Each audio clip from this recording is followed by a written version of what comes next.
Korea's long-standing problem related to the treatment of migrant workers by some employers has surfaced again, as the number of discrimination and assault reports have increased in recent times. In February, a foreign worker in Hwasong, Gyeonggi Province was assaulted with an air gun by the head of the company. The force caused by compressed air that struck the body caused serious injury. The victim suffered from abdominal swelling, internal organ damage, and experienced breathing difficulties. He is still receiving medical treatment. This case comes in the wake of another high-profile abuse case that took place in a brick factory in Naju, South Jeolla Province last July. At the time, a foreign worker was bound to stonework and was suspended in the air by a forklift as a form of reprimand. That case triggered public outrage and caused authorities to intervene and check working conditions. Seoul also at the time pushed for improvements in treatment and vowed to provide institutional protection for migrant workers. Aside from the language barrier and low information accessibility that migrant workers face, a specific policy is also being pointed out as a problem, which is the employment permit system.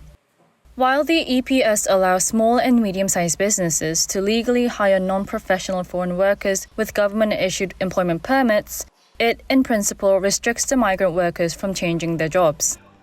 Since they are not able to change jobs during the contract period, they are not able to leave the workplace even when exposed to unfair treatment or violence by employers. Many also don't report unfair treatment because they may be laid off, which can lead to them being sent home. Ironically, the system created to be a gateway of employment opportunity for foreign workers has in the worst cases become a kind of forced labor camp that basically strips people of their fundamental labor rights.